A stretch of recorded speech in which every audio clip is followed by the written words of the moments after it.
अस्सलाम वालेकुम ख़वातीन और हज़रात, प्रोग्राम बनाम सरकार के नई एपिसोड के साथ राना बॉबी आपके सामने मौजूद है। तमाम देखने वालों का बहुत शुक्रिया। ख़वातीन हज़रात, मौसम तब्दील हो रहा है। आप देखिए कि सर्दियां मुझे लग रहा है कि शायद ख़त्म ही हो गई हैं। अभी तो शुरू हुई थी कुछ दिन पहले, अभी तो 2-4 दिन की हमने धुंधे की है और शायद 2-4 दिन या हफ्ता ही हमने को बहुत ज़्यादा गर्म कपड़े पहने हैं। महसूस हुआ यार शिद्दत आई है सर्दी में, लेकिन एकदम से मौसम चेंज हो गया है। अब ये दोपहर का वक्त है ख़वातीन हज़रात, और इस टाइम धूप में खड़ा होना मुश्किल है, बैठना ज़रा आप ज़्यादा नहीं बैठ सकते। जैसे आप 4-5 मिनट बैठेंगे तो आपकी मजबूरी हो जाएगी उठना, क्योंकि आपको अब इसकी तपिश महसूस होगी। तो ये है जो मौसम में तब्दीली, this is called climate change. और क्लाइमेट चेंज का सबसे बड़ा इफेक्ट यही है कि तब्दीली आ जाती है आपके मौसमों में। ख़वातीन हज़रात, आज के टॉपिक में हम बात करेंगे किन्नू की फार्मिंग पे, बात करेंगे किन्नू की काश्तकारी पे, बात करेंगे कि जैसे कि इस सीज़न में किन्नू लेट पहुंचा मार्केट में, तो रीज़न क्या है। अब आप देखिए किन्नू हमारे यहाँ लाइक है तो सीजनली, लेकिन शौक से लोग जूस भी पीते हैं, खाने पीने की चीज़ों में इस्तेमाल भी करते हैं, ठीक है, और तरह तरह के खानों की चीज़ों में इस्तेमाल करते हैं, तो सीजनली होता है।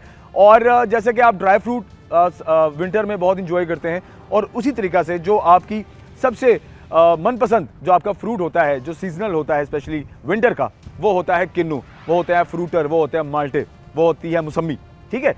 तो मकसद कहने का ये है कि इतना मशहूर मारूफ फल जो कि हम शौक से खाते हैं स्पेशली विंटर में, तो इस बार उसमें कमी क्यों हुई, और फिर ओवरऑल भी हम देखेंगे कि किन्नू की काश्तकारी में कमी की रीज़न क्या है, और आपकी एक्सपोर्ट क्यों इतनी कम हो गई। आपने देखा होगा कि ओवरऑल जिस तरह से पाकिस्तान पहले जितनी एक्सपोर्ट करता था बाकी फ्रूट्स की, जो जितना अच्छा फ्रूट है वो बाहर जाता है, ठीक है, और उसकी मांग भी है क्योंकि उसके अच्छे दाम भी मिलते हैं, और रीज़न ये है कि उससे आपकी इकॉनमी में बड़ा इफेक्ट पड़ता है। आपका जो ज़र मुबादला है वो बड़ा बेहतरीन रहता है जब आप एक्सपोर्ट करते हैं अपनी चीज़ें बाहर के ममालिक, और उसमें हमारा फ्रूट बहुत अच्छा जाता है, हमारी कपास जाती है, and there are so many other things जो कि हमारे पाकिस्तान से दूसरे बैरूनी ममालिक में जाती हैं। लेकिन इस बार सीज़न थोड़ा चेंज हो गया है, इस बार सीन थोड़ा डिफरेंट हो गया है, और काफ़ी ज़्यादा इफेक्ट हुई है हमारी काश्तकारी स्पेशली किन्नू के हवाले से। तो आज हम इस पर बात करेंगे कि रीज़न्स क्या हैं, मौसमी तब्दीली कितना असर कर रही है, काश्तकारों को किन मसाइल का सामना है, ठीक है, फिर जो इदारे हैं, जो हार्टिकल्चर इदारे हैं, जो एग्रीकल्चर के इदारे हैं, वो कितना काम कर रहे हैं इसकी अवेयरनेस पे, उनके पास इन सवालों के जवाब क्या हैं, कि रीज़न्स क्या हैं कि किन्नू इतना कम काश्त क्यों हुआ, क्या सीज़न इफ़ेक्ट्स हैं, और काश्तकारों को किन मसाइल का सामना है, किन किन चीज़ों पर काम हो रहा है, किन किन चीज़ों पर काम नहीं हो रहा, इस पर हम बात करेंगे। सो तमाम तरह डिस्कशन करते हैं और एक डीप डिस्कस करते हैं इस पूरे इशू पर, और शामिल करते हैं तमाम तरह चीज़ें आज के इस प्रोग्राम में। और मेरे पास एक रिपोर्ट भी है जो कि ऑफकोर्स हमारी कंटेंट टीम ने बनाई है, तो उसको हम प्रोग्राम में शामिल करते हैं, और उसके बाद फिर हम प्रोग्राम का बाकायदा आगाज़ करते हैं। ये बड़ी इंपॉर्टेंट रिपोर्ट है, ज़रा गौर से सुनिए। मुल्क में तरशावा फलों के बागबान की जानिब से जदीद पैदावारी टेक्नोलॉजी से इस्तेफादा ना करने और मखसूस मौसमी हालात के साथ साथ ग्रेडिंग, पॉलिशिंग, पैकिंग वगैरह की मुनासिब सहूलियात के फुकदान के बाइस पाकिस्तान में किन्नू की पैदावार में बतदरीज कमी हो रही है, जिसके बाइस चंद सालों में पाकिस्तान किन्नू पैदा करने वाले ममालिक की फहरिस्त में, आप इसको कंफर्म ना करें लेकिन हम एक नंबर दे देते हैं कि 20वें नंबर पे आ चुका है, ये पहले 9 नंबर पर था, ठीक है। इसलिए अगर इस ज़मन में फौरी इक़दाम न किए गए तो किन्नू की पैदावार मज़ीद कम हो सकती है, जिससे मुल्क की कीमती ज़र मुबादला से महरूम हो सकता है। सिट्रस फ्रूट ग्रोवर्स एसोसिएशन के तर्जुमान चौधरी शौकत परवेज़ आराई ने बताया कि पाकिस्तान में पानी की कमी का मसला दिन ब दिन शिद्दत इख्तियार कर रहा है। उन्होंने कहा कि पैदावारी लागत में इजाफे के बाइस काश्तकारों और बागबानों को अपने अजनास और फलों की पैदावार का मुनासिब मुआवजा नहीं मिलता, जिसकी वजह से काश्तकारी और बागबान भी परेशान हैं, काश्तकार और बागबान भी परेशान हैं। स्मोक और धुंध के बाइस रवां साल किन्नू की पैदावार में 35% कमी का खदशा है। पैदावार में मुसलसल कमी के बाइस बरामदगी हुजम भी 5 लाख टन से घटकर सिर्फ 2.5 लाख, मतलब आधा रह गया। गुज़श्ता साल से इस साल आधा आपका ओवरऑल जो है वो फ़र्क पड़ा है। ओवरऑल इसके हुजम की बात की जाए, आपके एक्सपोर्ट की बात हो रही है यहाँ पे, ठीक है। तो ये कुछ इंपॉर्टेंट डिस्कशन का हिस्सा है, ये रिपोर्ट है जो कि हमने शामिल की है। सो आइए आगे बढ़ते हैं, हम इसकी कमी की जो वजूहात है उस पर बात करते हैं, और तमाम तर डिस्कशन किन्नू के हवाले से करते हैं आज के प्रोग्राम में। हमारे साथ फ्री देखते हैं प्रोग्राम बनाम से हमारे साथ डॉक्टर सुबिया मौजूद है, असिस्टेंट डायरेक्टर है horticulture extension fruit and vegetable department of course, और हमने इसको थोड़ा सेगमेंटाइज किया आज के इस प्रोग्राम को, ताकि हम मुख्तलिफ चीज़ों पर बात कर सकें, मुख्तलिफ इशूज़ पर बात कर सकें, स्पेशली जो हम किन्नू का आज हमारा एक टॉपिक है। मैडम, प्रोग्राम को शामिल कहता हूँ आपको मैं। अच्छा, मुझे काइंडली बताइए कि महकमा ज़राअत स्पेशली किन्नू की पैदावार बढ़ाने के हवाले से कौन कौन से इक़दाम हैं जिन पर स्पेशली काम कर रहा है इस वक्त? जी, आजकल हम जो है स्पेशली इस हवाले से एक तो ऑर्चर्ड्स के विज़िट कर रहे हैं डेली बेसिस पे और फार्मर ट्रेनिंग प्रोग्राम्स करते हैं और उसमें हम एटलीस्ट 40 to 50 फार्मर्स को डेली बेसिस पे हम उनको ट्रेन करते हैं कि वो किस तरह से अपनी पैदावार को इंक्रीज़ कर सकते हैं और उसके बाद फिर वहीं पे जो उनके मतलब एट द स्पॉट प्रॉब्लम्स होते हैं हम उनको आइडेंटिफाई करते हैं और वहाँ पे फिर उनको उसके हवाले से मशवरे देते हैं। अच्छा मैडम, जैसे आप जानती हैं कि इस सीज़न में जो किन्नू है वो काफ़ी लेट पहुंचा है मार्केट में, आपको क्या रीज़न लगती है? क्या आपको भी लगता है कि जैसे सीज़न तब्दील हो रहा है, थोड़ा इश्यूज भी आ रहे हैं और मार्केट में जो काश्तकार है उनको वो रेवेन्यू भी नहीं प्रॉपर से मिल पा रहा जितनी वो इन्वेस्ट कर रहे हैं, तो क्या कहेंगे इस वाले से? इसमें ये है कि एक तो आपको पता ही है सब लोगों को, जैसे कि आजकल क्लाइमेटिक चेंज हर जगह पे हर क्रॉप को अफेक्ट कर रही है। इसी तरह से आप लोगों ने अभी देखा है कि हालिया करंटली जितनी भी जो क्रॉप्स हैं उनके ऊपर इसके इफेक्ट्स बहुत ज़्यादा थे। तो इसमें ये है कि जो मौसम है डेफिनेटली जो क्लाइमेट है इसके ऊपर तो किसी का कंट्रोल नहीं है, लेकिन ये कि अगर फार्मर इन चीज़ों को मतलब उसकी जो बागात है उनकी न्यूट्रिशन से उनकी हेल्थ को मेंटेन करके इन चीज़ों को मीट अप कर सकता है। अच्छा मैडम, किन्नू और दीगर बागबानों को फलों की काश्त के हवाले से क्या मुफीद मशवरे देंगी आप? बहुत स्पेशली और बड़ा इंपॉर्टेंट ये सवाल है। हाँ जी, वाकई जो क्वेश्चन है ये बहुत ज़्यादा इम्पॉर्टेंट है और इसके लिए ये है कि हम फार्मर्स को यही कहते हैं कि अगर आप लोग चाहते हैं कि आपके फ्रूट की क्वालिटी अच्छी हो, आपको रेट अच्छा मिले, तो आपको क्या है, सबसे पहले आपको अपनी जो सॉइल है उसके ऊपर आपको काम करना है। उस हवाले से ये होता है कि हम यही कहते हैं फार्मर्स को कि आप ऐसा करें कि जब आप लोगों ने मतलब आपका जो लास्ट ईयर की क्रॉप जो लगी हुई है उसको टाइमली हार्वेस्ट करें। और फार्मर इस सिलसिले में बहुत ज़्यादा मतलब निगलेक्टेड होता है, वो देखता रहता है मार्केट को कि कब मार्केट का रेट अप एंड डाउन जाए तो वो उसको मतलब हार्वेस्ट करे।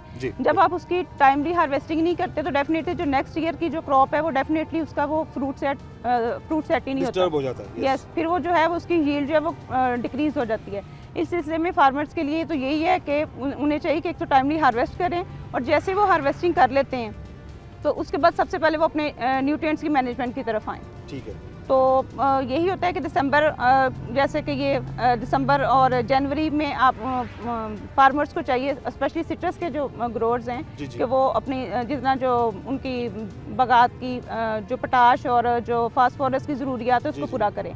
और इसी सीज़न में वो जो है गली सड़ी गोबर की खाद जो है वो उसको अपने बागात में डालें ताकि जो प्लांट की हेल्थ है वो डिस्टर्ब ना हो। सही है। जब आप पहले स्टेप पे ही मतलब इस चीज़ को नेग्लेक्ट कर देते हैं तो डेफिनेटली जो आपका फ्रूट सेट होता है, एक तो वो नंबर ऑफ फ्रूट्स पूरे नहीं होते, दूसरा उसकी वो क्वालिटी नहीं होती। अच्छा मैडम, और थर्ड वन यही चीज़, अगर इसके अंदर जैसे इसका टाइम अगर पूरा हो जाए और अगर आप उसको लेट उसकी काश्तकारी की जानिब जाते हैं या आप उसकी क्रॉपिंग लेट करते हैं तो क्या ये भी एक रीज़न होता है फल के ख़राब होने का? डेफिनेटली, क्योंकि सीजन आउट हो जाता है तो ये क्या, जब आपने उसको बर्दाश्त नहीं किया उसके ऊपर उतने नंबर ऑफ जो है वो फ्लावर्स नहीं आएंगे और दूसरा फिर वो अल्टीमेटली वो उसकी यील्ड को रिड्यूस कर देता है। अच्छा मैडम, मुझे बताएं, क्योंकि कहते हैं कि ज़मीन बड़ी ज़रूरी होती है, एक ऐसी ज़मीन भी होती है जहाँ पर घास फूस भी होती है लेकिन वहाँ पर फल नहीं या वहाँ पर कोई पौधा नहीं लगता, या समटाइम ऐसा होता है कि जी ये ज़मीन इस फल के लिए मौजू नहीं है, ये जगह इस पौधे के लिए मौजू नहीं है। काइंडली मुझे ये थोड़ा हमें बताइए, देखने वालों की इससे अच्छी रहनुमाई भी मिलेगी कि अगर आप अपने ही लॉन में या जहाँ पे आप रहते हो, अगर आप वहाँ पे भी अगर फल या फूल लगाना चाहें तो उसके लिए किस तरह की ज़मीन का इंतखाब करें और उसको किस तरह से मेंटेन रखें, ये ज़रा ज़रूर बताइए। अच्छा, इसके लिए ये है कि जो हल्की मैला ज़मीन होती है उसमें तो आप हर तरह के फ्रूट्स एंड वेजिटेबल्स को मतलब आप लगा सकते हैं, लेकिन अगर आपने अपने लॉन के हवाले से देखना है तो आप ऐसा कर लें कि आप वहाँ पे थोड़ा सा ये जो है गली सड़ी खाद और साथ में आप थोड़ा सा उसमें बल्का जो है कंटेंट्स उसको मिक्सचर को ऐड कर लें तो सही होता है कि आप हर जगह पे हर तरह की मतलब जो है वो फल और सब्जियां लगा सकते हैं। और इसके अलावा अगर मतलब जो है वो वहाँ पे मतलब कोई वैसे कोई प्रॉब्लम है, प्रॉब्लमेटिक सॉइल्स हैं जैसे कि स्लाइन सोडिक हैं, फैसलाबाद का एरिया आपको पता ही है और यहाँ का वाटर भी अच्छा नहीं है, तो इसके लिए आप लोगों को चाहिए कि आप वहाँ पे एक तो रेस बेड के ऊपर सोइंग करें। उससे ये होता है कि एक तो आपकी जो जितना भी जो साल्ट है वो कम से कम अफेक्ट करता है और आपकी जो क्रॉप है वो अच्छी ग्रो करती है। ठीक हो गया। चलिए खौतिन साहब, बहुत शुक्रिया मैडम आपके कीमती वक्त का। आइए ब्रेक की जानिब जाते हैं, वापस आते हैं प्रोग्राम में मज़ीद इंशाल्लाह।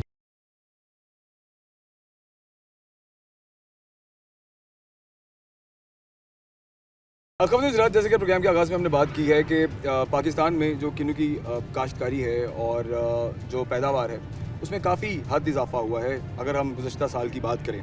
तो इस हवाले से कुछ डीप डिस्कशन के लिए हमारे साथ गुलाम आयशा साहिबा मौजूद है। आप डिप्टी डायरेक्टर हैं horticulture extension fruit and vegetables department और कीमती वक्त लिया इनसे हम बात करते हैं। मैडम कैसी हैं, आप ठीक ठाक हैं? जी जी अल्हम्दुलिल्लाह। अच्छा मैडम, जैसा कि आप जानती हैं कि हमने ऑफ द रिकॉर्ड भी बात की कि किन्नू ऑरेंजेस, अगर हम इसकी बात करें तो पाकिस्तान में गुज़श्ता साल में भी और अब तक बहुत कम पैदावार हुई है, और पाकिस्तान पूरी दुनिया में जहाँ पर 9वें नंबर पे था वहाँ पर वो कम पैदावारी की वजह से 20वें नंबर पे आ गया। सबसे पहले इस हवाले से बताइए क्या रीज़न क्या लगता है? Thank you ji, thank you for having me on. First of all तो ये है कि अभी तक सर्वे जो है हमारा वो अभी नहीं आया है इस साल का। स्टिल पिकिंग हो रही है, फार्मर की कुछ मौसमी वजूहात की वजह से, लेबर के लेट मिलने की वजह से अभी पिकिंग जो है कंटिन्यू हो रही है। लेकिन दूसरी बात पे ये कि 9वें नंबर पे था, 20वें पे चला गया। उसमें कुछ ये कि लास्ट ईयर हमारी प्रोडक्शन बहुत अच्छी रही। इस साल जो थी माहौलियाती तब्दीली आ गई, जिसमें हम कह सकते हैं हाई टेम्परेचर था। हाई टेम्परेचर ने फ्लावरिंग को बहुत इफेक्ट किया। अब हमारा किन्नू जो है इसका अगर आप एवरेज टेम्परेचर देखें तो ये मैक्सिमम 36-37 तक बेयर करता है, लेकिन टेम्परेचर 48-49 तक भी गया, और इस टेम्परेचर ने उसकी फ्लावरिंग के पीरियड को बहुत डिस्टर्ब किया। सेकेंडली फॉग बहुत ज़्यादा थी, फॉग ने उसके शॉर्ट डे लेंथ हो गई, यानी उसको 8 आवर्स की जो सनलाइट की ज़रूरत थी वो रिड्यूस हो गई। उस पीरियड की वजह से जो क्लाइमेट चेंज एक हमारा हुआ उसने भी इस दफ़ा हमारी किन्नू की प्रोडक्शन को बहुत ज़्यादा नुकसान पहुँचाया। ठीक है। जी। So these are the reasons जो आपको नजर आते हैं। These are the reasons. First of all, climatic reasons. Secondly, there is another neglected reason, that is the citrus greening. ठीक है। Citrus अच्छा, मुझे greening. आप ये बताइए कि जैसे कि किन्नू और माल्टे की फसल की बात की जाए तो इस पर जो फ्रूट फ्लाई का जो अमल होता है इस पर थोड़ी हमें डिटेल। फ्रूट फ्लाई हमारे ना ऑर्चर्ड्स की अगर हम बात करें तो ये बड़ी एक निगलेक्टेड पोर्शन है हमारी एग्रीकल्चर का ना। हमारी एग्रीकल्चर में हम बात करते हैं we deal with agronomic crops, लेकिन अगर हम बात करें ऑर्चर्ड की, that is a very neglected sector, और उसमें सबसे main reason that is a sanitation. ठीक है। अगर हम अपने ऑर्चर्ड को सैनिटरी बेसिस पे क्लीन कर लें, यानी जो फ्रूट गिर जाता है या जो ट्विग्स गिर जाती हैं या जो भी कंटामिनेटेड फ्रूट होता है, अगर हम उसको थोड़ा दूर ले जा के उसको बरिड कर देना तो 90% we can control our fruit fly. सही है। लेकिन अगर हम अपने फ्रूट्स को ही वो जो गिर जाता है उसको कंट्रोल नहीं करते तो फिर हम वो फ्रूट फ्लाई की जब एक दफ़ा ऑक्यूपेशन हो जाती है फिर वो एरिया को क्लीन करना मुश्किल होता है। फिर उसमें भी 2 तरीके आ जाते हैं। उसमें हम मेल इनहेलेशन टेक्निक्स यूज़ करते हैं, जिसमें हम मेल जो होता है उसको कंट्रोल करते हैं ताकि वो फर्टिलाइजेशन के प्रोसेस को आगे इंक्लूड ना कर सके। That is called MAT process, अगर हम अपनी टेक्निकल लैंग्वेज में बात करें। दूसरे बैट हम लगाते हैं, उसके अंदर हम जो फीमेल्स को होता है प्रोटीन लाइजेट की एक ऐसी डाइट देते हैं जिससे वो किल हो जाती है, वो खाती है वो डाइट, और उसके अंदर हम केमिकल लगा देते हैं जिससे वो किल हो जाती है। Basically there are 2 procedure to control the fruit fly in our orchard, that is MAT and bait technique. अच्छा मैडम, पाकिस्तान और जैसे दीगर मुल्कों का मौसम है, अब पाकिस्तान में इतना ज़्यादा इफेक्ट क्यों है, स्पेशली फल अगर फ्रूट की बात की जाए, सीजनल जो असरात हैं? थैंक यू जी, बड़ा इम्पॉर्टेंट क्वेश्चन है जिसकी तरफ हमारा रुझान नहीं जाता। अच्छा, पाकिस्तान में ना एक अगर इंटरनेशनली हम बात करें ना तो ऑर्गेनिक का एक बड़ा कॉन्सेप्ट और ट्रेंड चल रहा है, ठीक है। और हमारे यहाँ जो है एक शॉर्ट हम चीज़ की तरफ अट्रैक्ट होते हैं, दैट इज़ कि हमारा डीलर हमें पेस्टिसाइड दे, डीलर हमें फर्टिलाइज़र दे, और हमने अपने ज़्यादा एटमॉस्फेयर को पोल्यूट कर लिया। ठीक है, ठीक है। अब आप इंटरनेशनली देखें, they are moving towards the pure organic fruits and vegetables, ठीक है। और पाकिस्तान में क्या हो रहा है, हम रिकमेंड करते हैं फार्मर्स को भी कि आप अपने ऑर्चर्ड्स के अंदर अगर सिर्फ और सिर्फ एक बोर्डेक्स मिक्सचर का, that is a solution of calcium and copper based, अगर आप वो यूज़ करना शुरू कर दें तो आपके ऑर्चर्ड को फंजीसाइड की ज़रूरत नहीं पड़ेगी। बट हमारा फार्मर इतनी एफर्ट ही नहीं करता है। वो क्या करता है कि वो एक स्प्रे लाता है फंजीसाइड का और पूरे ऑर्चर्ड में स्प्रे करता है। उस स्प्रे की वजह से वो स्प्रे उस हमारे फ्रूट को तो डैमेज करता है, उसमें एडवर्स इफेक्ट तो आते हैं, हेल्थ कॉन्ट्राडिक्शंस आती हैं, लेकिन वो हमारे एटमॉस्फेयर को भी उस हद तक पोल्यूट कर देता है। एब्सोल्युटली, ठीक है। सडन अब पूरा विंटर सीजन गुजर गया है, सिर्फ एक रेनफॉल हुई है, ठीक है, और वो भी बस अल्लाह का बड़ा शुक्र है, वो भी हल्की फुल्की हुई है, बिल्कुल हल्की, वो भी भरपूर नहीं हुई, ठीक है। अब आप देखें जैन का महीना है, मिड ऑफ द जैन है, ठीक है, एंड हो रहा है। आप देखें यहाँ पे एडवर्स हीट कितनी ज़्यादा है, हम भी बैठे, हमें बहुत टफ है, इट्स टफ टू कम्युनिकेट। तो दैट इज़ द रीज़न कि we are more inclined towards the chemical usages instead of adopting the natural mechanism, ठीक है। जैसे मैंने आपको पहले कहा, सैनिटरी प्रैक्टिसेस आप करें, फिर अपने ऑर्चर्ड्स के अंदर बोर्डेक्स पेस्ट का इस्तेमाल करें, बोर्डेक्स मिक्सचर का स्प्रे करें। आप जब नेचुरल से हम केमिकल की तरफ मूव करते हैं तो फिर ये पाकिस्तान के अंदर तो ये that is a beginning, that is a beginning, ठीक है, और ये एडवर्स होती जाएगी, ठीक है। अब सरगोदा जैसे एरिया में जब किन्नू का हब है, वो अब फार्मर ये कंप्लेन करें कि आप ऐसी वैरायटी लेके आएँ जो 50 को चैलेंज कर सके, 50 डिग्री सेल्सियस को। उसके लिए क्या चीज़ आपके नज़दीक इम्पोर्टेंट है, अगर हमें इतने टेम्परेचर को अगर बीट करना हो? उसके लिए मैं यही फार्मर को कहूँगी कि आप मल्चिंग करें, mulching is the best practice. Mulching जरा ठीक है? आसान अल्फाज में समझाइए। मल्चिंग है जी, अपनी ज़मीनों को, अपने जो पौधे हैं, दरख्त हैं ना, उसको बाकियात, जिसे हम कहते हैं जी गन्ना काटा, उसकी बाकियात के साथ कवर कर दें। ठीक है, पराली के साथ कवर कर दें, उसके साथ कवर करें, उससे नेचुरल हीट मेंटेन रहेगी, उससे आपकी सॉइल रिक्लेमेट होगी, आपका नेचुरल मॉइस्चर होगा, आपको ज़रूरत नहीं पड़ेगी। बहुत ज़्यादा गर्मी पड़ रही है तो आप उसको इरिगेट करें, क्योंकि आजकल पानी का मसला बहुत ज़्यादा है। Absolutely. हमारी वाटर अवेलेबिलिटी बहुत कम है तो सलाइन वाटर है, वाटर यूजेज के काबिल नहीं है। तो वो क्या होगा कि अगर आपका पानी आपको ट्यूबवेल से, नहर से भी मिल रहा है ना, तो वो आपके मॉइस्चर को कंजर्व रखेगा। आपकी सॉइल के अंदर उसकी पोरेशन अच्छी हो जाएगी, आपकी ज़मीन जो है वो अच्छे से इनहेल कर सकेगी। तो क्योंकि ये इसकी रूट्स जो होती हैं वो इतनी शैलो नहीं होती हैं, सरफेस रूट्स इसकी मोस्टली होती हैं। ठीक है, तो इसके लिए उसको अगर आप मल्चिंग को अडॉप्ट करेंगे ना, यू वुड बी एट 100% कि आप अपने आप को सिर्फ 1 से 2 साल उसको अडॉप्ट करने में तो मसला आएगा, लेकिन जब आप उस प्रैक्टिस को कंटिन्यू कर लेंगे तो आपको ज़रूरत नहीं पड़ेगी कि आप इसके चीज़ से गुजरें कि हाई टेम्परेचर हो रहा है तो आपके ट्रीज बहुत ज़्यादा इफेक्ट होंगे। एटलीस्ट आप उसको बीट कर पाएंगे। एटलीस्ट अच्छा मैम, इससे पहले कि हम ब्रेक की जानिब जाएं, मैं एक बड़ा इंपॉर्टेंट क्वेश्चन देखें, आपके इदारे की तरफ से जो एड ऑन है स्पेशली इस सारी सूरत को सामने रखते हुए, उस पर थोड़ी मुझे ज़रूर बताइए कि आप कितना काम कर रही हैं स्पेशली सारी सिचुएशन पर। अच्छा जी, फ्रूट एंड वेजिटेबल का जो डिपार्टमेंट है, जैसा कि इसका नेम इंडिकेट करता है, महकमा बागात और सब्जियात, हमारा मोटे और हमारा जो बेसिक काम है ना, वो हम बागात और सब्जियात की रिवाइवल पे काम करना चाह रहे हैं, क्योंकि एग्रोनॉमिक क्रॉप, हाँ जी, हमारे मुल्क में ज़्यादातर बागात का एरिया कट डाउन हो चुका है और वो किस तरफ जा चुका है, एग्रोनॉमिक क्रॉप्स की तरफ जा चुका है। हम हर जगह फार्मर को ये जाके बावर करवाते हैं, उनसे कहते हैं कि बराए मेहरबानी अपनी ज़मीन की तकसीम करें। अगर आप 10 एकड़ पे जो है वो गंदम लगा रहे हैं तो आप उसको थोड़ा सा कट डाउन करें, आप उसमें 5 एकड़ पे गंदम लगा लें, 3 एकड़ पे बाग लगा लें, 2 एकड़ को सब्जियों के लिए रिवाइव कर लें। ठीक है, उससे ये होगा कि अगर आपको एक क्रॉप नुकसान देगी ड्यू टू क्लाइमेट चेंज, आपको दूसरी क्रॉप ज़रूर बेनिफिट देगी। और अगेती या पछेती यानी अर्ली और लेट कोई भी क्रॉप आप विदाउट सीजन अगर उसको लगाएंगे, that will be highly beneficial. और ऑर्चर्ड्स के बारे में मैं आपको बता दूं, आइंदा आने वाले सालों में हमारा मुल्क अगर जीडीपी कोई तरक्की, हमारे मुल्क की जीडीपी में कंट्रीब्यूशन सबसे ज़्यादा होगा तो वो ऑर्चर्ड्स की वजह से ही होगा। क्योंकि हमारी इकोनॉमिक क्रॉप्स को जो है, लाइक राइस आप देख लें, हाइब्रिड राइस हमारा बुरी तरह फेल हो चुका था। ठीक है, ड्यू टू क्लाइमेट चेंजेस, क्योंकि इसमें ह्यूमन इन्वॉल्वमेंट बहुत कम है। That is all because of the natural calamities कि वो एकदम राइज हो गया, एकदम कम हो गया। ठीक है, वो सारी चीज़ें आ रही, इसलिए हम प्रेफर करते हैं, हम फार्मर ट्रेनिंग प्रोग्राम्स करते हैं, हम फार्मर ट्रेनिंग प्रोग्राम हमारे एओज करते हैं, हमारे एडीज़ करते हैं, मैं खुद, मेरे एफटीपीज़ होते हैं फार्मर ट्रेनिंग प्रोग्राम, उसमें हमारे एरियाज़ होते हैं, हम वहाँ पे पॉकेट्स डिफाइन करते हैं कि इस पॉकेट में ये ज़्यादा ऑर्चर्ड लगा हुआ है, इस पॉकेट में ज़्यादा वेजिटेबल लगी हुई है, हम उस पर प्रॉपर लेक्चर तैयार करते हैं, उससे रिलेटेड इशूज़, उससे रिलेटेड डिजीज़ वगैरह पे हम फार्मर्स को अवेयर करते हैं कि आप कैसे उसको कंट्रोल कर सकते हैं। इसके अलावा फिर हमारे विजिट्स होते हैं, हमारी एडवाइजरीज होती हैं, हमारे जैसे डॉक्टर की एक स्लिप होती है, हमारे पास भी एक स्लिप होती है, हम वहाँ देखते हैं ये बीमारी है, हम उस पर उसको मेडिसिन लिख के दे देते हैं, हम उसको अगर नेचुरल मेथड से कंट्रोल हो रहा है हम वो उसको लिख के दे देते हैं, भाई आप ये करें। हम किचन गार्डनिंग को बहुत प्रमोट कर रहे हैं, हम किचन गार्डनिंग पे फार्मर्स को अवेयर करेंगे भी किचन गार्डनिंग है कैसे, रिलेटेड महकमा ज़राअत वसीम में किट्स मिलती हैं, उन किट में 8 से 9 तरह के बीज होते हैं जिन्हें सीड किट्स बनी बनाई किट्स होती हैं, आप सिंपल बस उसको आपने सीड्स होते हैं, आप मार्केट से सीड लेने जाते हो, आपको पता नहीं इसका जर्मिनेशन के रेट कितना है, लेकिन हमारे पास जो सीड होता है हमारे डिपार्टमेंट का, हमें उसके बारे में पता होता है कि इसकी परसेंटेज कितनी है।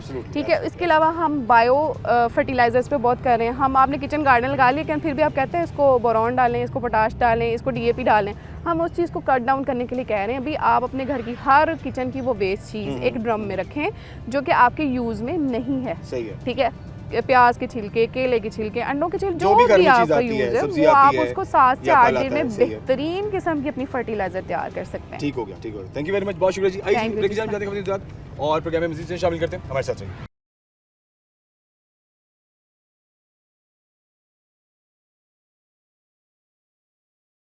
खबरदार ब्रेक से वापस आ चुके हैं, हमारे साथ मोहम्मद जावेद इकबाल साहब मौजूद हैं। आप एग्रीकल्चर ऑफिसर हैं हार्टिकल्चर एक्सटेंशन फैसलाबाद, और क्योंकि दीगर अफसरान से मुलाकात हो रही है और हम आज एक बड़े ही ज़बरदस्त टॉपिक पे बात कर रहे हैं, हम किन्नू की काश्तकारी पे बात कर रहे हैं और कितना नुकसान हुआ है गुज़श्ता एक साल में, रीज़न्स क्या हैं, और ओवरऑल भी हम डिस्कशन करना चाह रहे हैं कि काश्तकारी इतनी इफेक्टिव क्यों हुई है प्रीवियस ईयर की अगर बात की जाए। सर कैसे आप, ठीक ठाक हैं?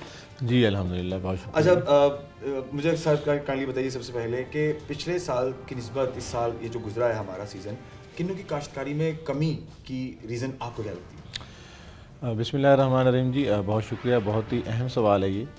देखिए मल्टीपल रीजंस हैं इसके पीछे। जो किन्नू की बेसिकली जो एक काश्त है उसका एरिया कम हो रहा है, उसके पीछे वजूहात क्या हैं?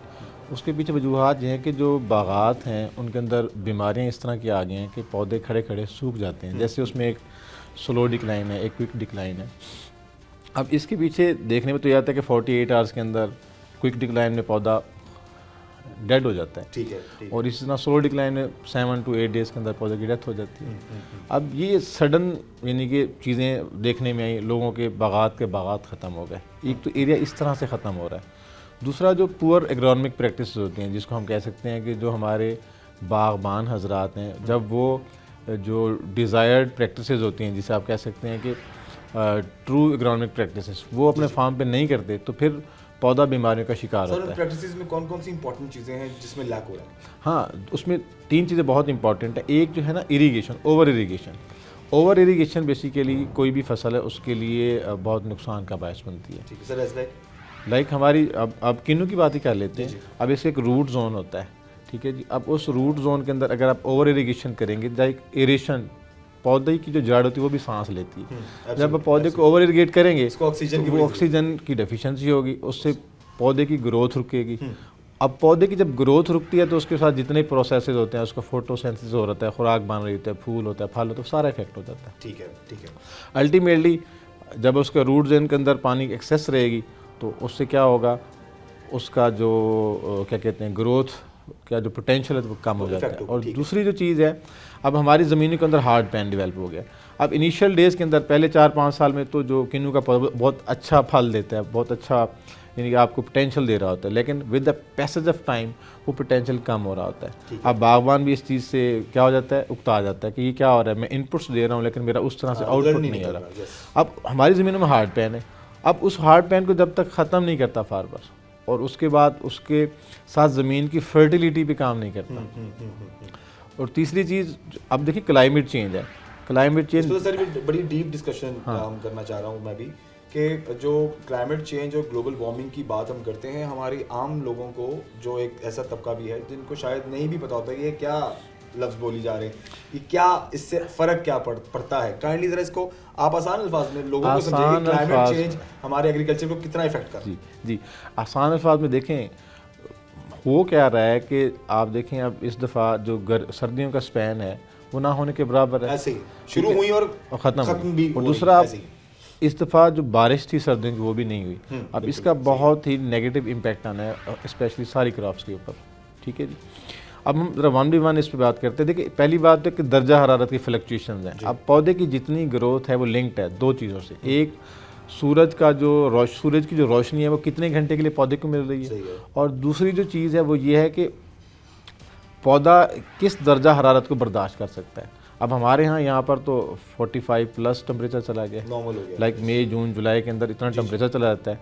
अब वहाँ पर पौधे के ऊपर जितने भी छोटे छोटे फ्रूट्स होते हैं, फ्लावर्स होते हैं, वो सर्वाइव नहीं कर पाते, वो हीट बर्दाश्त नहीं करते, वो नहीं कर पा सकते। अब देखिए, अब हम फरवरी और मार्च जो होते हैं ब्लूमिंग सीज़न होता है ऑर्चिड्स का, स्पेशली किन्नू की मैं बात कर रहा हूँ। इसके ऊपर नए फूल आ रहे हैं और वो फल बन चुके होते हैं। लेकिन जब मई जून की गर्मी आती है उस वक्त शिद्दत इतनी होती है, स्पेशली उस दौरान पौधों को पोटाश की ज़रूरत होती है, खाद की ज़रूरत होती है। पोटाश, सल्फेट ऑफ पोटाश की सूरत में फार्मर्स देते हैं बागात को। उससे ये होता है कि एक तो पौधे के अंदर रेजिस्टेंस आती है अगेंस्ट द जो मौसमी तब्दीलियाँ होती हैं। ठीक है जी। दूसरा, पौधे का जो फ्रूट होता है उसका साइज़ भी मोटा करता है वो। ठीक है जी। अब ये आसान अल्फाज में, एक तो हमारे मौसम का जो दौरानिया था वो चेंज हो गया क्लाइमेट चेंज से। दूसरा, जो दर्जा हरारत की फ्लक्चुएशंस थी, तब्दीलियाँ वो ज़्यादा होगी। गर्मी पड़ती है तो 48 तक चली जाती है, और ये वो चीज़ है जिससे पौधा अपने आप को एडजस्ट नहीं कर पा रहा। यहाँ पर इस अमर की ज़रूरत है कि ऐसी वैरायटीज़ डेवलप की जाएँ जो क्लाइमेट चेंज के मुताबिक रिस्पॉन्ड कर सकें। सर, क्या वो सीड के अंदर चेंज जी, वो जो वैरायटी, उसकी देखभाल और उसकी जो एक रूटीन है उसमें तब्दीली, दोनों एस्पेक्ट हैं। जो हम पहली जो चीज़ है वो हम अपने सीड के अंदर करेंगे। जो हमारे जो सीड है उसके अंदर ये करैक्टर्स इनबिल्ट किए जाएंगे कि वो क्लाइमेट के मुताबिक रिस्पॉन्ड कर सके। अब फार्मर ने क्या करना है, उसने अकॉर्डिंग टू क्लाइमेट, जो ज़मीन के उस वक्त टेम्परेचर चल रहा है, जो हमारे एटमॉस्फेयर में टेम्परेचर चल रहा है, उसके मुताबिक उसने कैसे रिस्पॉन्ड करना है। अब उसमें इंतहाई अहम चीज़ है स्पेशली ऑर्चिड्स के लिए कि जहाँ पर पौधे का रूट जोन होता है, अब यूजुअली ये होता है कि जहाँ तक पौधे का साया जा रहा होता है वहाँ तक उसका रूट जोन होता है।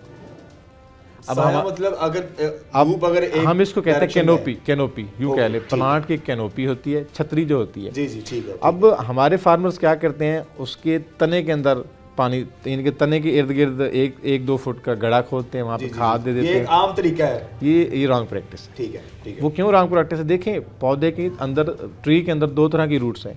एक जिन्होंने पौधे को खुराक लेके देनी है, दूसरा जिन्होंने उसको सपोर्ट प्रोवाइड करनी है।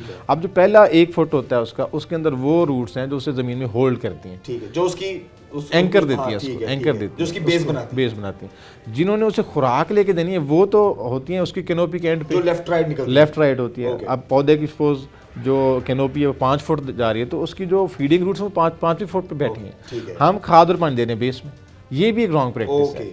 बेसिकली होना ये चाहिए, जो जहाँ तक उसकी कैनोपी है वहाँ उसने इर्द गिर्द दायरे के अंदर आपने उसकी होइंग करनी है, जिसे हम कहते हैं गोडी करनी है। गोडी करने के बाद वहाँ पर आपने उसको खाद और पानी देना है। तो मतलब सर आसान अंदाज में कि अगर कोई भी आप पौधा लगाएं तो उसको आप सिर्फ उसकी जड़ तक महदूद ना रहें, आप इर्द गिर्द भी अगर 1.5 फुट अगर आप उसको पानी लगा दे तो इज दैट ओके? हाँ, ये करना ही है हमने। ठीक है। बेसिकली आपने दौर बनाना, बेसिकली इसे कहते हैं दौर बनाना। ठीक है। अब हमारे फार्मर्स जो करते हैं, या तो वो तने के साथ मिट्टी लगा देते हैं, या उस तने के साथ ही गड़ा बना के उसके अंदर दे देते हैं। ये दोनों चीज़ें नहीं करनी है। अगर देखें आप तने के साथ मिट्टी लगाएंगे, बारिश आएगी, मॉइस्चर हो जाएगी, पौधे को वहाँ पे फंगस लग जाएगी। हाँ ठीक है। फंगस लगेगी तो वो गमोसिस स्टार्ट हो जाएगा।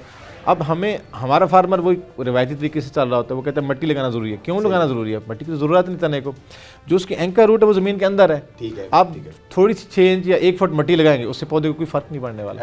हम कहते हैं हमारा पौधा गिरने से बच जाएगा, ऐसा कुछ नहीं होने वाला। ठीक है, ये वो प्रैक्टिस है जो करने की ज़रूरत है। पानी आप सही तरीके से लगाएं। अब देखिए, दो सीज़न ऐसे हैं जिसमें पौधे को खाद की इनपुट्स और स्प्रे के इनपुट्स ज़रूरी हैं। ठीक है। देखिए, अब फरवरी मार्च में पौधे के ऊपर फूल आना स्टार्ट होता है, यहाँ पर एक एप्लीकेशन खाद की जरूरत है। बहार भी कहते हैं जी, फ्लावरिंग बहार। अब फरवरी मार्च के अंदर पौधों को आपने पोटैश भी देनी है, फास्फोरस भी देनी है, नाइट्रोजन की एक एप्लीकेशन यहाँ पे देनी है। ठीक है जी। और दूसरा, अब देखें जो मार्च और अप्रैल के महीने ये बड़े क्रिटिकल है, यहाँ पर किन्नू के ऊपर एक ख़ास किस्म का इंसेक्ट है जो हमला करता है, उसको कहते हैं सिट्रसिला, तेला कहते हैं। अच्छा। और वो क्या करता है, जितना भी पौधे के पत्ते के अंदर सैप होता है उसे चूस लेता है। ठीक है। अब सारी खुराक उसने ली, अब जो फूल बना था उसने फल बनना था। ठीक है। अब वो साइज छोटा हो गया, तो उसको अब वहाँ से हाँ, अब यहाँ पर एक कम यील्ड होने की ये वजह भी आ जाती है। आप कहते हैं सिट्रस यील्ड एकदम से कम क्यों हो रही है? अब उस वक्त एक एहतियाती हमारे फार्मर्स वेट करते हैं, इंतज़ार करते हैं, हमला होगा तो फिर हम स्प्रे करेंगे। यहाँ पर आप एहतियाती स्प्रे करें फरवरी के अंदर जाके। ठीक है। एडवांस मिड फरवरी में आप पहला स्प्रे कर दें उसके ऊपर। ठीक है जी, अपनी फसल बचाएं। उसके अंदर उसको खाद की डोज दे दें, ताकि जो फ्लावर बना है वो भी आपका फ्रूट बन जाए और गिरनेस भी, ड्रॉपिंग्स भी बच जाए। दूसरी आपने एप्लीकेशन उसको जाके देनी है जब आपका अगस्त सितंबर आता है, जुलाई अगस्त सितंबर, इन 3 महीनों के अंदर आपने एक डोज देनी है फर्टिलाइज़र की उसको, सेम वही पोटैश, फास्फोरस और नाइट्रोजन, और साथ में एक आपने उसको एहतियाती स्प्रे करना है, क्योंकि उस वक्त फिर नमी आती है, नमी में फिर वो सकिंग इंसेक्ट्स आते हैं। तो मसला ये होता है जब किन्नू के ऊपर सिट्रसिला अटैक कर जाता है तो वो रस चूस लेता है, उससे क्या होता है कि पौधे का फ्रूट कमज़ोर हो जाता है, वो गिर जाता है। सही है, सही अब हम तो ये यूँ कह रहे होते हैं कि सिर्फ गर्मी पड़ी। अरे सर, मैंने अक्सर ये भी देखा है कि इन पौधों के पत्ते खाए हुए होते हैं। जी, वो एक सिट्रस का एक स्पेशल कीड़ा होता है, पत्ते का कीड़ा उसको कहते हैं लीफ माइनर। वो सुरंग वाला कीड़ा होता है।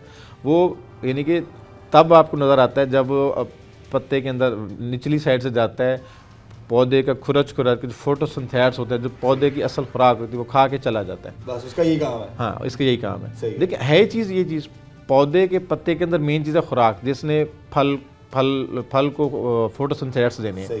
जब वो कीड़ा चूस लेगा तो फिर उसका हाल ही नहीं है हमारे पास। अच्छा सर, मैं अब एक इम्पॉर्टेंट चीज़ देखें, फैसलाबाद में अगर हम काश्तकारी की और इसके ओवरऑल बात करें किन्नू के हवाले से, तो फैसलाबाद में कहाँ पर इसकी काश्तकारी हो रही है? फैसलाबाद डिस्ट्रिक्ट में 5000 एकड़ पे सिट्रस जो लगता है उसमें किन्नू आ जाता है, मीठा है आपका, ठीक है जी, नींबू है उसके अंदर, लीमू है, ये सारी चीज़ें।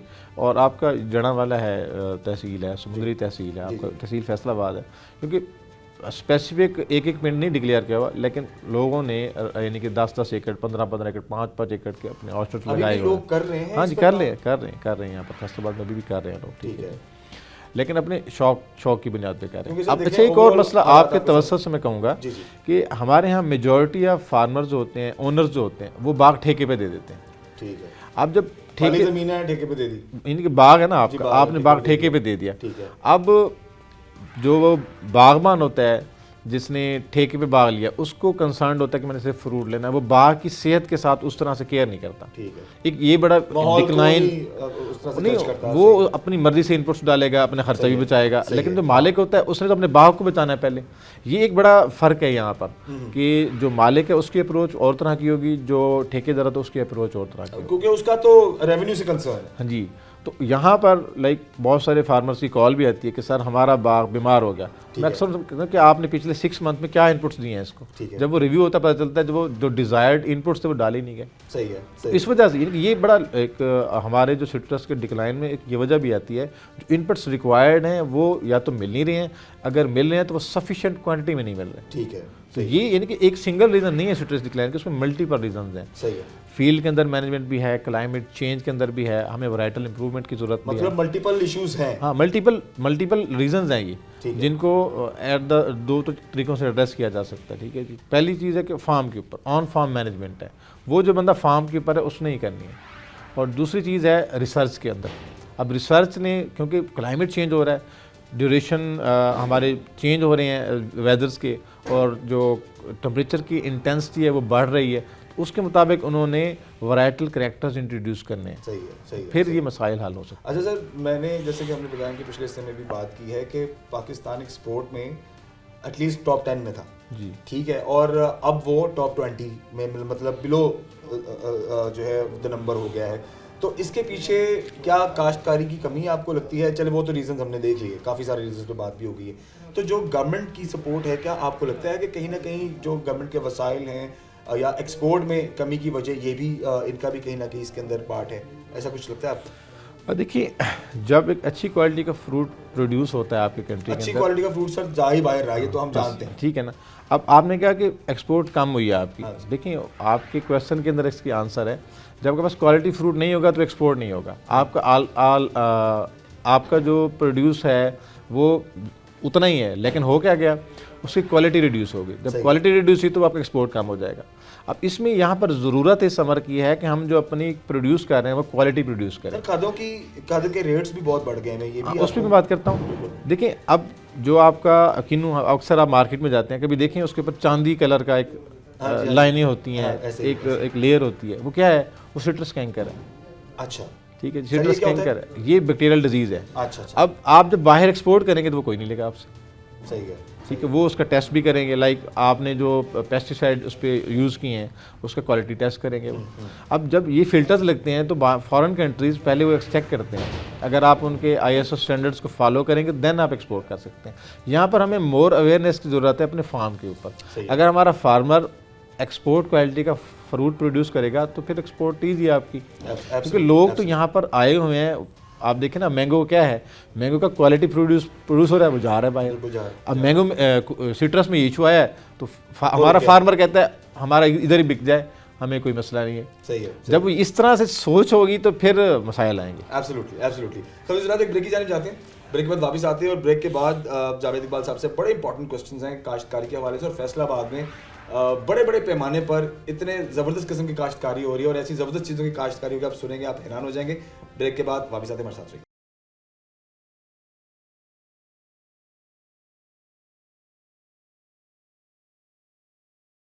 जरा वापस आ चुके हैं। अच्छा जावेद साहब, जैसे कि ये जो एग्रीकल्चर का काम है, काश्तकारी का काम है, इसमें बचत भी बहुत अच्छी होती थी। अब क्योंकि इश्यूज़ हैं, महंगाई है, there are so many other reasons कि लोग अब उस तरह से नहीं, उनको वो रेवेन्यू जनरेट हो रहा, वो रिटर्न नहीं मिल रहा, और इस वजह से कई लोग नहीं भी ज़्यादा इंटरेस्ट ले रहे।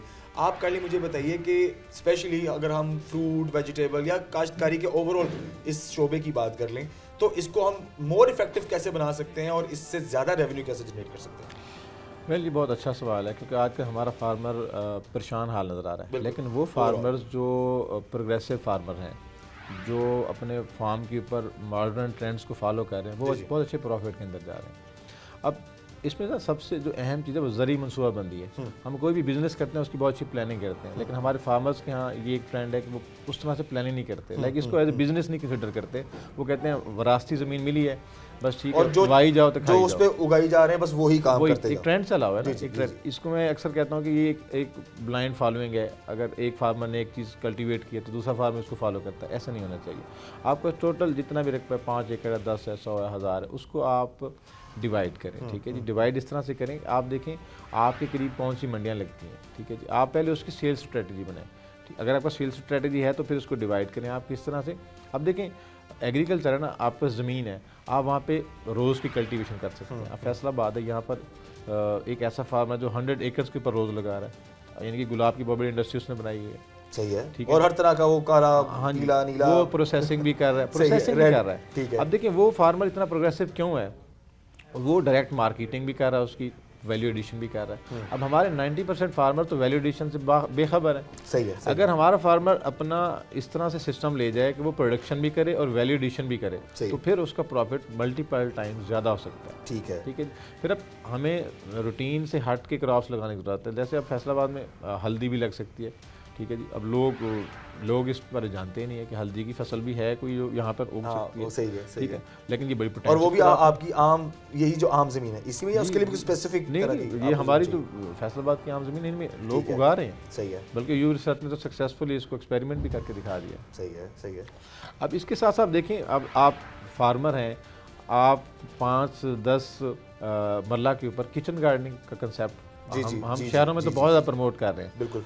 फार्मर्स अब देखें ना, पिंडों में कल्चर होता था कि घर की मूलियाँ, गाजर, शलजम, आलू लगा लेते हाँ, थे। बिल्कुल अब सही वो है, एक रिडीवल आता है, आवाज़ लगाता है, पिंडों के अंदर भी लोग ना जो है ना वहाँ से परचेज करते हैं। लेकिन अब पिंड में रहने का कल्चर तो क्या ख़त्म हो गया, ऐसा ही है, पिंडों में रहने का कंसेप्ट कि प्योर डाइट खाएंगे, प्योर इन्वायरमेंट होगा। ऐसे अब ये चीज़, अब हम जब जाते हैं फार्मर्स के पास, वहाँ भी ये चीज़ एड्रेस करते हैं कि देखिए आप लोग अपना जो डेली का इनकम है वो खुद जनरेट कर सकते हैं, कम से कम घर की सब्जी तो खुद उगाएं ना आप। जी, जी, जी, जी। अब लोग आसान पसंदी की तरफ चले गए हैं, वो तो कहते हैं कोई मसला नहीं, कर रहे हैं तो एसी लगे ने, खेतें कौन जाएगा, ठीक है जी। तो आवाज़ हर चीज़ फूड स्टॉक पे मिल जाए। ये एक लॉजिक है कि आप इसको क्या कर सकते हैं। हम तो इसको बहुत कोशिश कर रहे हैं, लाइक शहरों के अंदर अब लोग इस चीज़ के ऊपर शिफ्ट भी हो सर मैं बल्कि एक चीज़ में ऐड ऑन करूँ, मेरी जो बेगम है वो घर में जो भी सब्जी आती है, जो भी फल आता है, उनको रिसेंटली शौक चढ़ा है। अब मैंने कुछ इस पर, हमने कुछ प्रोग्राम्स भी किए हैं किचन गार्डनिंग पे। तो अब वो क्या करती हैं, घर में जो भी फल आता है उसका सीड उन्होंने छोटे छोटे कंटेनर्स, ये जो आम बॉटल्स होती हैं जो 1.5 लीटर की बोतल होती है, उनके ना कंटेनर्स बनाए हुए Very nice. और वो उसके अंदर उनको सीड को उसको पानी देती हैं, लगाती हैं, और जब वो पौधा बनता है वो इतनी खुश होती है। उनके दिन की एक आधे पौने घंटे की ये बड़ी ज़बरदस्त एक्टिविटी है। और घर में वो मुझे दिखाती है, देखिए मैंने मूली लगा ली, देखिए मैंने चुकंदर लगा लिया, ये देखिए यहाँ वो मैंने बनाना लगाया था तो वो उसका पौधा निकल आया। तो इस तरह से उनकी एक्टिविटी है और वो बड़ा खुश होती है। ये नेचुरल थेरापी है। जो नेचुरल थेरापी क्या है कि आप अगर प्लांट्स लवर है ना, तो आप अपने पौधों को अपने बच्चों की तरह ट्रीट करते हैं, ऐसे ही है। और उनकी सक्सेस से आपको बड़ी हैप्पीनेस होती sir she is very concern, वो बहुत खुश होती हैं। है। नहीं, ये इसमें इसमें तो कोई तीसरी राय हो ही नहीं सकती ना, दूसरी राय भी नहीं हो सकती, क्योंकि जो बंदा प्लांट्स का लवर है और वो कभी बोर नहीं हो सकता, कभी फ्रस्ट्रेशन का शिकार नहीं हो सकता। और ये मुफ्त की एक्सरसाइज है।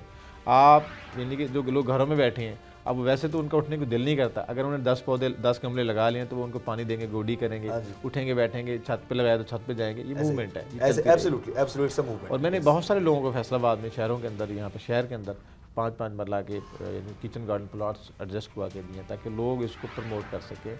और वो फिर क्या कहते हैं, मैंने एक दोस्त भी थे और उनके पास घर के सामने 5 मरले का प्लॉट खाली था, तो उनको मैंने सीड किट भी दी और उनको गाइड किया कैसे। वो कहते हैं जी हमने सब्ज़ी खुद भी खाई, मोहल्ले वालों को भी दी, रिश्तेदारों में बांटी। सही है। तो ये एक अच्छा एक्सपीरियंस रहा उनका। वो कहते हैं हमारा देखा था कि बहुत सारे लोग मोटिवेट हो गए। इससे ये है कि एक तो हमारे ये कि हम pure food, like organic food खुद प्रोड्यूस कर सकते हैं। अब जो मंडी में आई ये चीज़, यू नेवर नो कि जो आप गोभी खरीद रहे हैं, जो बैंगन खरीद रहे हैं, उस पर स्प्रे कब हुआ है। अक्सर लोग फूड पॉइजनिंग का शिकार हो जाते हैं, इस वजह से उन्हें पता नहीं होता कि हम जो चीज़ खा रहे हैं इस पर स्प्रे कब हुआ था और ये कब का पड़ा। हाँ, किचन गार्डनिंग की देखें 2-3 बड़ी अहम बातें। एक तो आपको पता होता है इस पर स्प्रे नहीं किया हुआ हमने। अब कंसेप्ट ये है कि ऑर्गेनिक फार्मिंग को प्रोड्यूस करना चाहिए। ऑर्गेनिक फार्मिंग क्या है कि आपने बगैर खाद और बगैर स्प्रे के आपने सब्जियां उगानी है, फ्रूट्स उगाने हैं। आप देखें हमारी गट हेल्थ जो है वो सारी डिस्टर्ब है। क्यों है? जो हमारे अच्छे बैक्टीरिया होते हैं वो गट के अंदर होते हैं। जी जी जी जी। वो जब हम पेस्टिसाइड वाली सब्जी खाएंगे, पेस्टिसाइड फ्रूट खाएंगे तो वो गट हेल्थ के बैक्टीरिया मर जाते हैं। हर बंदा इनडाइजेशन का शिकार है, बदहजमी का, तेज़ाबियत का, इन बीमारियों का शिकार है। क्यों है? क्योंकि हम खाद वाले जो सब्जियां खा रहे हैं, खाद वाले फ्रूट्स खा रहे हैं, स्प्रे वाली चीज़ें खा रहे हैं, तो उससे हमारा अपना डाइजेस्टिव सिस्टम डिस्टर्ब है हर बंदे का। Absolutely agree. तो इसका आपके माइंड पे इम्पैक्ट है, आपकी गट का डायरेक्ट कॉन्टैक्ट आपके माइंड के साथ। अच्छा सर, मुझे ये बताइए, अब जैसे कि आपने अभी एक रोज़ और गुलाबों के हवाले से बात की कि गुलाब बाकायदा यहाँ पर काश्त हो रहा है, बड़े लेवल पर हो रहा है। जी जी। और कौन कौन से फैसलाबाद देखें हमें अब, क्योंकि चलें अब जिक्र हो रहा है, बात हो रही है, तो चलें ये भी आपकी तवासुल से लोगों तक पहुँचे कि फैसलाबाद में ऐसे कौन कौन से यूनिक आइडियाज़ जिन पर काम हो रहा है और देखने वालों को या हमें पता ही नहीं है Yes. कि यहाँ से एक्सपोर्ट हो रही है, बाहर जा रही हैं चीज़ें, या पूरे आपके कंट्री में एक्सपोर्ट हो रही हैं चीज़ें, आप लोकल लेवल पे लोग बेच रहे हैं, एक सूबे से दूसरे सूबे में भी जा रही हैं फैसलाबाद से, और हमें पता ही नहीं। देखिए जी, आपने कहा कि और कौन सी चीज़ें हैं, जैसे किचन गार्डनिंग तो हर बंदा अपने घर में कर सकता जी, है। जी, इस जी, तरह से मशरूम फार्मिंग सही एक है। नया ट्रेंड है।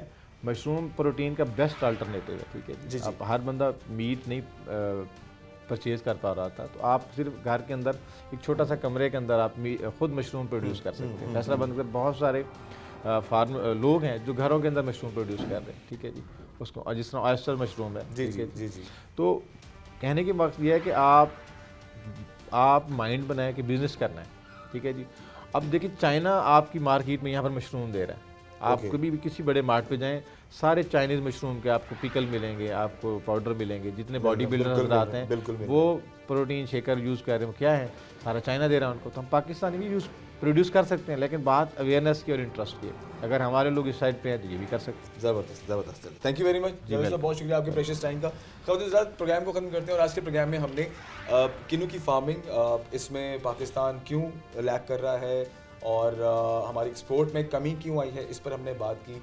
और फिर फैसलाबाद कहाँ स्टैंड कर रहा है इसकी काश्तकारी में, और ओवरऑल इसमें जो इदारे हैं वो किस तरह से अपना कंट्रीब्यूशन दे रहे हैं, इस पर हमने बात की। और इसके साथ साथ हमने कुछ दीगर मसाइल पे भी बात की है कि अगर एग्रीकल्चर को इफ़ेक्ट हो रही है ये चीज़ें, तो उसमें किन किन चीज़ों के अनासर हैं। स्पेशली आप ग्लोबल वार्मिंग की बात कर लें, आप क्लाइमेट चेंज की बात कर लें, जिसमें आपका सीज़न चेंज हो रहा है। लेकिन सर्दी का स्पैन कम हो गया है, गर्मी बढ़ गई है, अभी जनवरी चल रहा है और ऐसा लग रहा है कि बस शायद ये और 8-10 दिन की कहानी है और आप धूप में नहीं बैठ पाएंगे। तो ये चेंजेस हैं, और ऑब्वियसली उसमें कहीं ना कहीं हमारी जो गवर्नमेंट की सपोर्ट है वो बहुत इंपॉर्टेंट है। अच्छा फ्रूट, अच्छी वेजिटेबल जब तैयार होगी तो डेफिनेटली वो हमारी इंटरनेशनल मार्केट में भी जाने के काबिल होगी। और उसके लिए जो जो मुफीद हदायत हैं, जो कि जावेद साहब ने भी दी हैं, दीगर लोगों ने भी दी हैं, और ओवरऑल हमारे काश्तकार भी बखूबी जानते हैं, अगर आप एक अच्छा रेवेन्यू चाहते हैं तो एक अच्छी प्रोडक्ट भी प्रोड्यूस करें। That is really important. खैर, अपना बहुत सारा ख्याल रखिए। इंशाल्लाह अगले प्रोग्राम में हाजिर होते हैं और एक नए टॉपिक के साथ आपसे मुलाकात करते हैं। अल्लाह हाफिज़।